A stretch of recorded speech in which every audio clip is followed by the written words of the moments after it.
Hi friends, இன்றைக்கி நம்ம பார்க்குற வீடியோ என்ன அப்படின்னு சொல்லி பார்த்தீங்கன்னா, ஒருத்தங்க உங்களை ரொம்ப நேசித்த உறவு திடீர்னு பேசாமல் இருந்தாலும் அவங்க நினைவுகளில் நீங்கள் இருக்கீங்களா, அவங்க உங்களை தேடுறாங்களா அப்படின்னு சொல்லி அறிஞ்சிக்க ஆசையாக இருக்கும்ல. இப்படி நேசித்த உறவு உங்ககிட்ட பேசாமல் இருந்தாலும் அவங்க நினைவுகளில் நீங்கள் இருக்கீங்களா, அவங்க உங்களை தேடுறாங்களா அப்படின்னு சொல்லி சில அறிகுறிகளை வச்சு நம்ம கண்டுபிடிச்சிடலாம். இது உங்கள் வாழ்க்கைக்கு பயனுள்ளதாக இருக்கும் அப்படின்னு சொல்லி நினைக்கிறேன். அதனால் லாஸ்ட் வரை ஸ்கிப் பண்ணாமல் பாருங்கள். இப்போ நம்ம வீடியோக்குள்ளே போகலாமா? பாருங்கள், சில அறிகுறிகளை வச்சு நம்ம கண்டுபிடிச்சிடலாம். ஒருத்தங்க நம்மக்கிட்ட பேசாமல் இருந்தாலும் அவங்க மனசுக்குள்ளே நம்ம மீது அன்பை வச்சுட்டு வெளி பார்வைக்கு வெறுத்தவங்களாக காணிச்சிக்குவாங்க. ஆனால் உள்ளுக்குள்ளே மனசுக்குள்ளே உங்களை ரொம்ப தேடிட்டு இருப்பாங்க. இப்போ அவங்க அப்படி தேடுறாங்களா அப்படின்னு சொல்லி அறிஞ்சிக்க முதல் அறிகுறி என்ன அப்படின்னு சொல்லி பார்த்தீங்கன்னா, அடிக்கடி சோசியல் மீடியாவில் உள்ள உங்கள் ஸ்டேட்டஸை அடிக்கடி பார்த்துட்டே இருப்பாங்க. ஆனால் உங்ககிட்ட பேச மாட்டாங்க. நீங்கள் போடுகிற ஒவ்வொரு ஸ்டேட்டஸையும் சோசியல் மீடியாவில் உங்களுக்கு தெரியாமல் அவங்க கண்காணிச்சிட்டே இருப்பாங்க. ரெண்டாவது, நேரடியாக வந்து உங்ககிட்ட பேச மாட்டாங்க.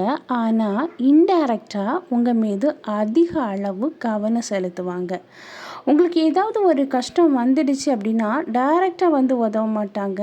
அவங்க ஃப்ரெண்டுக்கிட்டேயோ இல்லைன்னா அவங்கக்கிட்ட தெரிஞ்சவங்கக்கிட்டேயோ ஏதாவது ஹெல்ப் பண்ண சொல்லி அவங்க உங்களுக்கு ஹெல்ப் பண்ண வைப்பாங்க.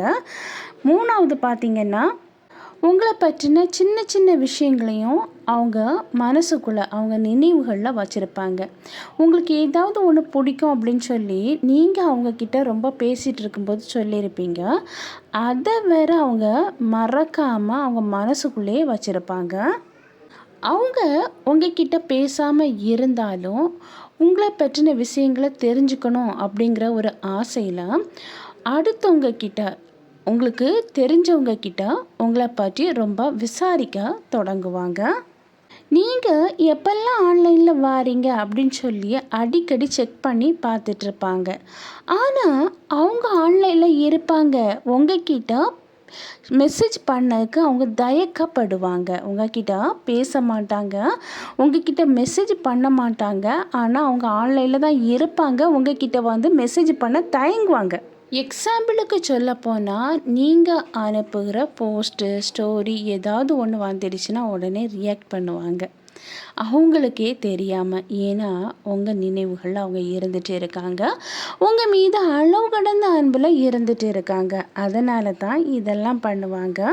அவங்க உங்ககிட்ட பேசாமல் விலகி இருந்தால் வேற அவங்க மனசுக்குள்ளே உங்கள் கூட சேர்ந்து இருக்கணும் அப்படின்னு சொல்லி ஏதாவது ஒரு காரணம் இருந்தால் அவங்கக்கிட்ட சேர்ந்து இருக்கலாமே, அவங்க கூட பேசலாமே அப்படின்னு சொல்லி அந்த நினைவுகளோடு அவங்க வாழ பழகுவாங்க.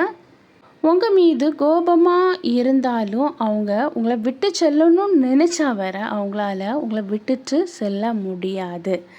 அதாவது கோபத்தோடு இருப்பாங்க உங்கள் மீது. நீங்கள் ஏதாவது ஒரு சின்ன தவறு பண்ணியிருப்பீங்க, அதனால் கோபமாக இருப்பாங்க. விட்டுட்டு போகணும் அப்படின்னு சொல்லி அவங்க உள் நெஞ்சம் சொல்லும். ஆனாலும் உங்களை விட்டுட்டு போக முடியாமல் தவிப்பாங்க. அதே போல் நீங்கள் ஏதாவது ஒரு விஷயங்களுக்கு கவலையாக இருப்பீங்க. ரொம்ப மூடு அவுட் ஆகி வெறுப்பில் இருந்தால் வேற நீங்கள் அவங்கக்கிட்ட சொல்ல தேவையே இருக்காது. உங்கள் முகத்தை பார்த்தே நீங்கள் எதனால் கவலையாக இருக்கீங்க அப்படின்னு நீங்கள் சொல்லாமே அவங்களுக்கு தெரிய வரும். நீங்கள் அந்த கவலையில் இருந்தாலும் அந்த கவலையை நீக்க ஏதாவது பண்ண முடியுமா அப்படின்னு சொல்லி யோசித்து அதை ட்ரை பண்ணி உங்களை அந்த கவலையை மறக்க வைக்கிறதுக்கு என்னெல்லாம் செய்ய முடியுமோ அதெல்லாம் செய்ய தொடங்குவாங்க. ஆனால் அவங்கக்கிட்ட பேச மாட்டாங்க.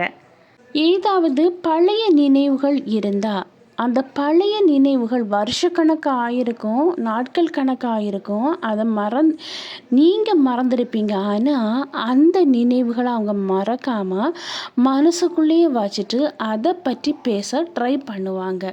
எப்படியாவது இந்த நினைவுகளை நம்ம சொல்லும்போது பழைய மாதிரி நம்மக்கிட்ட அன்பாக வரமாட்டாங்களா அப்படிங்கிற அந்த எதிர்பார்ப்போட அந்த பழைய நினைவுகளை மனசுலேயே வச்சுட்டு அந்த நினைவுகளை பற்றி உங்ககிட்ட பேச ஆரம்பிப்பாங்க, பேசிக்கிட்டே இருப்பாங்க. ஏதாவது ஒரு ஆஃபீஸ் ஒர்க்காக இருக்கலாம், இல்லைன்னா ஏதாவது ஒரு ஒர்க் பண்ணிகிட்டு இருந்தாங்கன்னா அந்த நபர்கிட்ட போய் அதாவது உங்ககிட்ட அன்பாக இருந்த அந்த நபர் உங்கள் நினைவுகளோடு இருக்கிற நபர்கிட்ட போய் உங்கள் பேரை யாராவது சொல்லிட்டாங்கன்னா உடனே அவங்களுடைய செயல் மாறத் தொடங்கும். இது அவங்களுக்கு தெரியும்னு நினைக்கிறீங்களா? கண்டிப்பாக தெரியாதுங்க. அவங்க உண்மையாக உங்களை நேசிச்சிருப்பாங்க. உங்கள் நினைவுகளோடு இருக்கிறதுனால உங்கள் பேரை கேட்டாலே அவங்க முகத்தில் ஒரு சிரிப்பு தெரியும், ஒரு சின்ன சேஞ்ச், அவங்க நடத்தையில் ஒரு சின்ன மாறுதல் கண்டுபிடிச்சிடலாம். அதே போல் நீங்களும் அவங்களும் பேசாமல் இருந்தால் வர அவங்க கண்களில் நீங்கள் உற்று கவனிச்சிங்கன்னா நீட்டாக கண்டுபிடிச்சிடலாம். அந்த கண்களில் ஒரு ஏக்கம் தெரிஞ்சிட்டே இருக்கும். ஏன்னா அவங்க உங்கள்கிட்ட பேசணும்னு ஒரு ஆசை இருக்கும். அந்த ஈகோம்பாங்கல்ல, அது அவங்கள தடுத்து வச்சுருக்கும். ஆனால் அந்த கண்கள் அந்த ஏக்கத்தை உங்களுக்கு அப்படியே காணிக்கும். உங்ககிட்ட ஒருத்தங்க பேசாமல் இருக்கிறாங்க அப்படின்னா அவங்க மனசில் உங்கள் நினைவுகள் இருக்கா, இல்லைன்னா அவங்க பேசணும்னு சொல்லி விரும்புகிறாங்களா, உங்களை தேடிக்கிட்டே இருக்காங்களா அப்படிங்கிறத அவங்க கண்களை பார்த்தே கண்டுபிடிச்சிடலாம். அந்த கண்கள் ஏக்கம் நிறைந்த கண்களாக தெரியும்.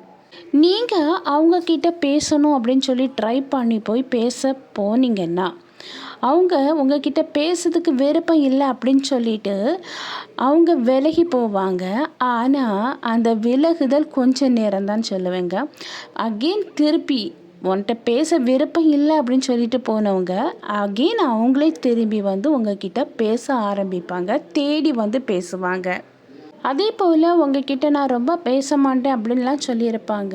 ஆனால் நீங்கள் உங்களை திடீர்னு அவங்க பார்த்தாங்க அப்படின்னா அவங்க ஆட்டோமேட்டிக்காகவே நீ நல்லா இருக்கிறியா அப்படின்னு சொல்லி உங்ககிட்ட அன்பாக அனுசரணையாக நலம் விசாரிக்க தொடங்குவாங்க. ஏன்னா அவங்கள அறியாமே உங்களை தேடிட்டு இருக்காங்க மனசில் அப்படின்னு சொல்லி அர்த்தங்க. அதே போல் பேசாமல் இருந்தால் வர எத்தனை வருஷம் ஆனாலும் உங்களை பற்றி அடுத்தவங்ககிட்ட விசாரிக்கிறது மட்டும் இல்லைங்க, உங்கள் வாழ்க்கையில் நீங்கள் சந்தோஷமாக இருக்கீங்களா, உங்கள் வாழ்க்கை நல்லா நிம்மதியாக போயிட்டுருக்கா, உங்கள் வாழ்க்கையில் ஏதாவது ஒரு பிரச்சனை இருக்கா அப்படிங்கிறத அவங்க தெரிஞ்சுக்கணும் அப்படிங்கிற ஒரு ஆவல் அவங்களுக்குள்ளே இருக்கும். அந்த ஆவல் நிமித்தமாக அவங்க உங்களுக்கு தெரிஞ்சவங்க கிட்ட உங்களுக்கே தெரியாமல் உங்கள் வாழ்க்கையை பற்றி தெரிஞ்சுக்கணும் அப்படிங்கிற ஒரு ஆசையில் உங்கள் நலனை விசாரிக்கிறது மட்டும் இல்லாமல் நீங்கள் உங்கள் வாழ்க்கையில் ரொம்ப ரொம்ப சந்தோஷமாக தானே இருக்கீங்களா அப்படிங்கிறத உங்கள் நெருங்கின நண்பர்கிட்டையோ இல்லைன்னா உறவினர்களிடமோ கேட்டு தெரிஞ்சுக்கணும் அப்படிங்கிற ஒரு ஆவல் அவங்களுக்குள்ளே இருக்கும். அதே போல் நீங்கள் நல்லா இருக்கீங்களா, உங்கள் வாழ்க்கை சந்தோஷமாக இருக்கா அப்படிங்கிறத கேட்டு தெரிஞ்சுக்கிட்டு அதில் ஒரு சின்ன சந்தோஷப்பட்டுக்குவாங்க.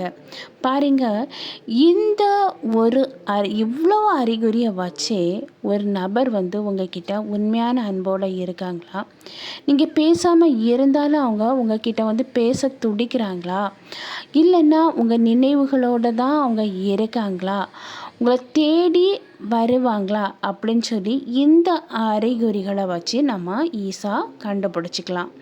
அதனால் ஒருத்தங்க உங்ககிட்ட பேசவே இல்லை அப்படின்னா அவங்க உங்களை விட்டு விலகி போயிடுவாங்க அப்படின்னு சொல்லி அர்த்தம் இல்லைங்க.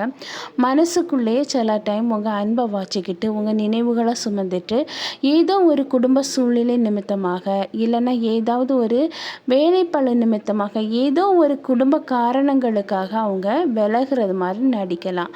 இப்படி அவங்க உங்கள்கிட்ட பேசாமல் விலகி இருந்தாலும் மனசுக்குள்ளே உங்களை தேடுறாங்களா அப்படிங்கிறத இந்த அறிகுறிகளை அறிகுறிகளை வச்சு நீங்கள் கண்டுபிடிச்சிடலாம்.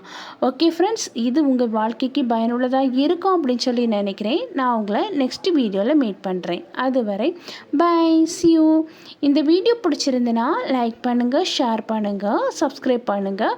பக்கத்தில் இருக்கிற ஆல்ங்கிற பட்டனையும் கிளிக் பண்ணிக்கிங்க. அப்போ தான் நான் போடக்கூடிய வீடியோ உங்களுக்கு உடனுக்குடன் அப்லோட் ஆகும். நான் உங்களை நெக்ஸ்ட் வீடியோவில் மீட் பண்ணுறேன். அதுவரை பை, see you.